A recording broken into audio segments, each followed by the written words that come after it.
औज़ुबिल्लाहिमिनश्शैतानिर्रजीम बिस्मिल्लाहिर्रहमानिर्रहीम। मैं हूँ राना शकील रहमान FVN पर खुश आमदीद। नाज़रीन, आज मैं अपने साबका हर दिल अजीज़ प्राइम मिनिस्टर साहब, एक्स प्राइम मिनिस्टर वज़ीर आज़म साहब से चंद मासूमाना सा सवालात करता हूँ। जनाब खान साहब, नंबर एक कि आज जब से आप अपनी सीट से फारग हुए हैं, आपके खिलाफ तारीख अदम एतमाद कामयाब हुई है। ये पाकिस्तान की तारीख में पहली बार के किसी वज़ीर आज़म के खिलाफ तारीख अदम एतमाद कामयाब हुई है।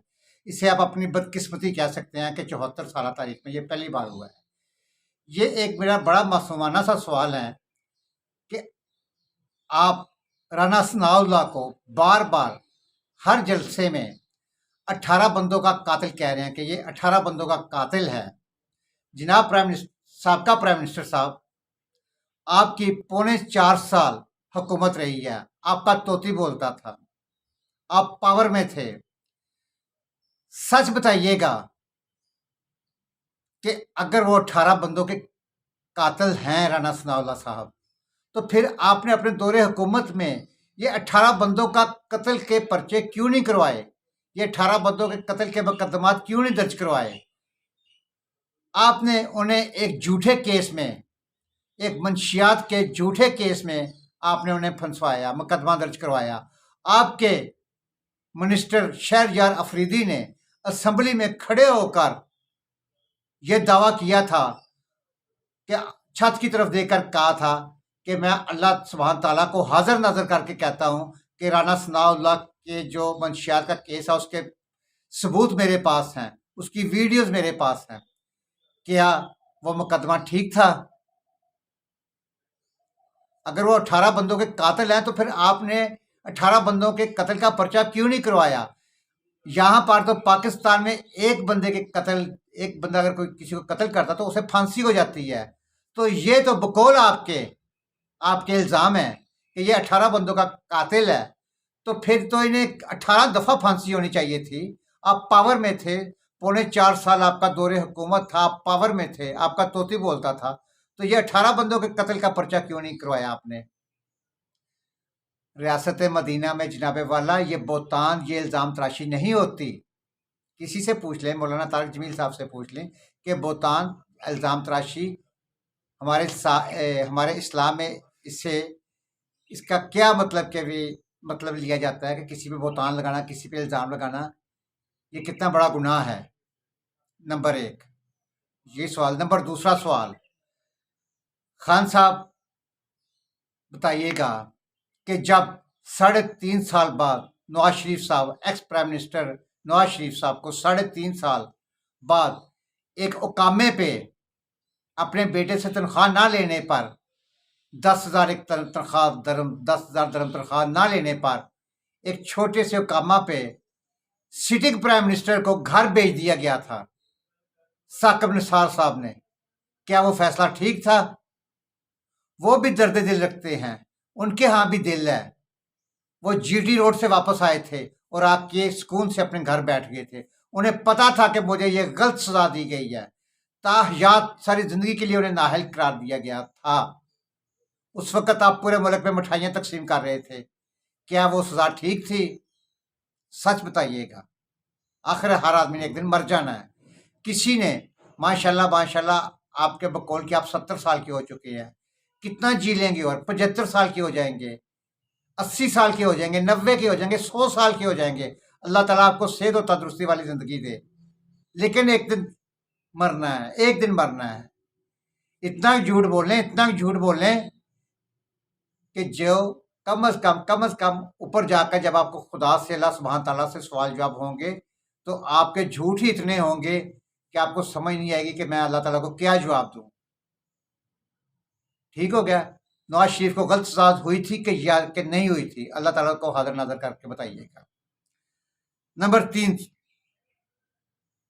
जब नवाज शरीफ और उनकी बेटी मरियम बीबी लंदन UK अपनी बीवी की जो बिस्तरे मर्ग पर थी, कलसूम नवाज साहिबा, अल्लाह पाक उनको जन्नतुल फिरदौस में आला मकाम अता फरमाए, वहां पर PTI के वर्कर्स अपना भेस बदल कर जाते थे कि नहीं जाते थे कि ये कुलसूम नवाज और नवाज शरीफ ड्रामा कर रहे हैं? मतलब कि कितनी गैर अखलाकी और घटिया हरकतें की थी, याद है आपको? क्या वो हरकतें ठीक थी? ये आपसे एक मैं एज ए सहाफ़ी न्यूट्रल हूँ मैं, मेरा किसी जमात से कोई तल्लक नहीं है, ना नून लीग से है, ना पीपल्स पार्टी से है, ना ही पीटीआई से है। एक एज ए न्यूट्रल, जानवर नहीं हूँ, न्यूट्रल हूँ। ठीक हो गया? सवाल है कि क्या वो उस वक्त ये हरकतें ठीक थी कि बेस बदल बदल कर उस अल्लाह ताला उस औरत को जन्नत फिरदौस में आला मकाम अता फरमाए, वो बिस्तर मरग पर थी, वेंटिलेटर पर थी, ऑक्सीजन लगी हुई थी, और ये आपके पीटीआई के वर्कर डॉक्टर साहबान थे या कौन थे, बेस बदल बदल कर चेक करते थे। क्या ये ठीक था? नंबर 4, जब नवाज शरीफ के ऊपर ये सब झूठे केस बनाए गए थे, लेकिन उसके बावजूद वो अदालतों को फेस करने के लिए लंदन से अपनी बीवी को बिस्तर मर्ग पर छोड़कर, और मरियम बीबी अपनी वालदा को बिस्तर मर्ग पर छोड़कर वापस आई, पाकिस्तान वापस आई। उन्हें झूठे केसों में जेल में भेज दिया गया था, वो सीधा जेल में गए थे। और जहां पर मरियम बीबी को रखा गया था, पता है आपको? पता है, क्योंकि आपके कहने पर होता था कि साथ जहाँ पे कैदियों की रोटियां बनती हैं, कैदियों के लिए खाना तैयार होता है, तंदूर, तंदूर के साथ वाला कमरा था, और गर्मियों के दिन हो और तंदूर के साथ कमरा हो, और कमरे में कैमरे लगे हों, और सामने बाप का कमरा हो। यार, इस हद तक आपने इंतकाम लिया उन लोगों से? क्या कसूर था? मतलब कि बताएं कि उनके ऊपर ये झूठे मुकदमा थे जो आज तक साबित नहीं हो सके, और अदालत ने, साकिब निसार साहब ने उनको एक मुजरम डिक्लेयर कर दिया था, और झूठा मुजरम डिक्लेयर कर दिया था। आया आपको किसी भी केस में, झूठे केस में, जो कि सच ना हो, झूठा केस हो, आपको झूठे केस में फंसा कर तंदूर के साथ वाले कमरे में रख दिया जाएगा? आप कितनी देर वो सजा बर्दाश्त करेंगे?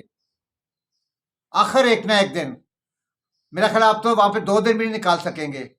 और जिसे आप कहते हैं कि दुम दबाकर भाग गया, क्या ख्याल है कि वो झूठे केसों में, झूठे मुकदमात में ये जेल में सड़ता रहता? फिर आप खुश थे? ना करें ऐसे, ना करें, इतना झूठ ना बोले, इतना झूठ ना बोले कि कल अल्लाह ताला को आपको जवाब देना मुश्किल हो जाए। आपने भी जवाब दिया होना अल्लाह ताला को। नंबर 4, 4 सवाल हो गए। अब आप बताइएगा, नंबर 5वां सवाल, कि आप हुकूमत में किस तरह आए? आप सुनामी लेकर किस तरह आए 2011 में, जिन्हें आज आप न्यूट्रल कह रहे हैं, जानवर कह रहे हैं, कभी मीर जाफर कह रहे हैं, कभी गद्दार कह रहे हैं, कभी साजिशी कह रहे हैं। आप 2011 से उनके कंधों पर बैठकर 2018 के इलेक्शन में आप अल्लाह ताला को हाजिर नाजिर करके कहे कि अवाम के वोटों से आए हैं आप, आपको लाया गया था। अब वो लाने वाले भी पछता रहे हैं कि ये हम किस को बदले के, हमारी बहुत बड़ी गलती, वाकई से जो गलती हुई है, आज वो उनकी सजा वो काट रहे हैं। और वो आप कहते हैं ना कि वो ठीक कहते थे, आप कहते हैं ना कि वो कहते हैं, बाजवा साहब ने कहा है कि आप अपनी कारकर्दगी पर तवज्जो दें, इनकी करप्शन जो है छोड़ें, इनकी करप्शन अदारे जो है, देखिए ना, आपका काम था आप मुल्क अपने कारकर्दगी पर तवज्जो दें, आप पाकिस्तानी अवाम पे तवज्जो दें, आप पाकिस्तानी मसाइल पर तवज्जो दें, आप पाकिस्तान की को जो दलदल में बकोल आपके मुल्क खजाना खाली छोड़ गए थे, मुल्क दलदल में फंसा हुआ था, आप मुल्क को निकालने में लगाते हैं 4 साल, तो अब कभी भी आपके खिलाफ तहरीकत में तो बात कामयाब ना होती।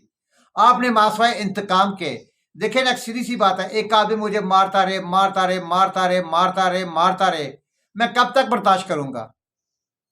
आपने इंतकाम के अलावा कोई दूसरा काम नहीं किया, लेकिन अब वो भी तो आखिर इंसान है ना यार, वो भी दर्द रखते हैं, वो भी दिल रखते हैं, जिस तरह कि आपके दिल में आपको अब तकलीफ होती है। आप इतना फ्रस्ट्रेशन का शिकार क्यों है, टेंशन में क्यों है? सिर्फ ये आप समझते हैं, बकौल आपके, कि आप ये समझते हैं कि आपके साथ ज्यादती हुई है, अदारों ने आपके साथ ज्यादती की है, पीडीएम ने, अपोजिशन ने, सब ने आपके साथ ज्यादती की है। आप यही समझते हैं ना? यही आप लेके अपने हर जलसे में एक नई बात करते हैं। अब रात को कल के जलसे में, सियालकोट के जलसे में आपने एक नई बात कर दी कि जी मुझे 2 दिन पहले यकीन हो गया कि जी मुझे मुझे कत्ल करने की सजा कत्ल कर दिया जाएगा, जो कि मैंने अपनी एक वीडियो रिकॉर्ड करवा दी है और किसी महफूज मकाम पर आपको बस परसों पता चला कि आपको कत्ल कर दिया जाएगा। जनाब, कोई भी वजीर आजम हो ना, कोई भी वजीर आजम हो, उसकी जान को खतरा होता है। क्यों इतनी लंबी लंबी सिक्योरिटीज होती हैं आप लोगों के साथ? आपको आपकी जान, ठीक है आप प्राइम मिनिस्टर हैं, आप हमारे मुल्क के हीरो हैं, आप हमारे मुल्क के स्टार रहे हैं, अल्लाह ताला आपको जिंदगी दे, सेहत दे, तंदुरुस्ती दे, लेकिन आपके इन्हीं लफ्जों ने, ये गद्दार गद्दार का फतवा जो आपने लगा दिया है कि जो आपके साथ है वो फरिश्ता है, वो जनती है, जो आपके पॉलिसियों के खिलाफ था, जो आपके अपोजिशन में है, वो सारे गद्दार हैं, वो जहन्नमी हैं। ये आपकी अपनी साइंस है ना एक। तो अब आप बताएं कि ये जो आज जिनको आप आज जानवर न्यूट्रल कह रहे हैं और जिनका नाम आपने वीडियो पे रिकॉर्ड करवाया है, वीडियो पे रिकॉर्ड क्यों करवाया है? अब छठा सवाल ये है कि अब आप बनी गाला मुतलका थाना जाएं, थाने जाके आप एक एप्लीकेशन दें कि ये मेरे खिलाफ कत्ल की साजिश हो रही है, लिहाजा इनके खिलाफ पर्चा दर्ज करवाया जाए। आप सबूत के साथ जाएं। आपके पास तो बेहतरीन हल है, आप साबका प्राइम मिनिस्टर हैं, आपको तो प्रोटोकॉल के साथ आपका FIR दर्ज होगी। और मेरी ये वजीर दाखिला राना सनाउल्लाह साहब से भी दरख्वास्त है कि प्लीज़ प्लीज़ इनकी FIR दर्ज करवाएं और इस केस पर तहकीकात करवाएं, अदारे भी तहकीकात करें कि कौन इनको कत्ल करने की साजिश कर रहा है, बजाय खुदा ना खास्ता अल्लाह ना करे कोई इस तरह का मिसहैप हो। बिल्कुल आपने ठीक कहा है कि लियाकत अली खान से लेके लियाकत अली खान कत्ल हुए, उसके बाद जुल्फ़िकार अली भट्टो साहब का अदालती कत्ल हुआ,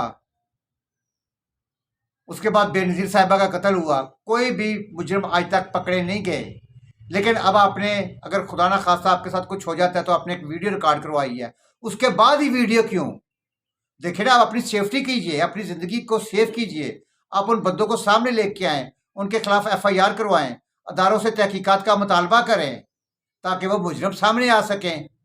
ये तो कोई बात नहीं है कि आप अपने अवाम में, आप अवाम को अपने लफ्ज़ों से, अपने लफ्ज़ों की अदायगी से अवाम को आप भड़का रहे हैं।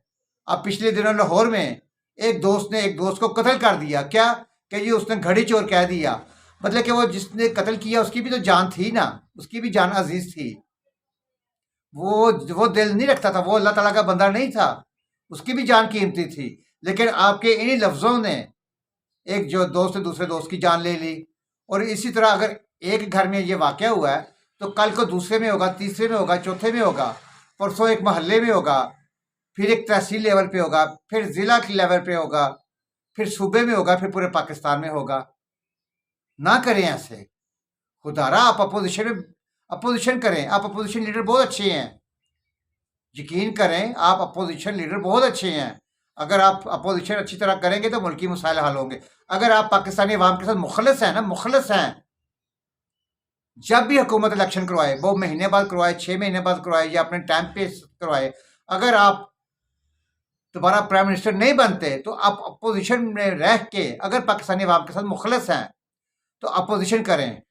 ये नहीं है कि आप वजीर आजम होकर ही पाकिस्तान की खिदमत कर सकते हैं, नहीं, हर आदमी, ख्वाह एक मजदूर भी है ना, रेडी वाला भी, वो भी पाकिस्तान की खिदमत कर सकता है। अल्लाह ने आपको तो फिर बहुत बड़ी इज्जत दी है, आप अपोजिशन लीडर बन के भी पाकिस्तानी अवाम की खिदमत कर सकते हैं। नाजरीन, खान साहब तो और भी बहुत कुछ कहते हैं, लेकिन मैं ज़्यादा गहराई में नहीं जाऊंगा कि जो उन्होंने अदारों के साथ खुलम खुले एक जंग का आगाज़ कर दिया है और हालात बहुत तेज़ी के साथ ख़राब हो रहे हैं और आइंदा आने वाले 48 घंटे बहुत अहम हैं। खान साहब, इस तरह तो जिस तरह आपने अदारों के साथ टकरा रहे हैं, हर अदारे के साथ टकरा रहे हैं, अदलिया के साथ टकरा रहे हैं, इलेक्शन कमीशन के साथ टकरा रहे हैं, स्टैब्लिशमेंट के साथ टकरा रहे हैं, इस तरह तो आप सारी ज़िंदगी नहीं दोबारा इलेक्शन जीत कर वापस आ सकते। कौन आपको सपोर्ट करेगा? कोई नहीं करेगा।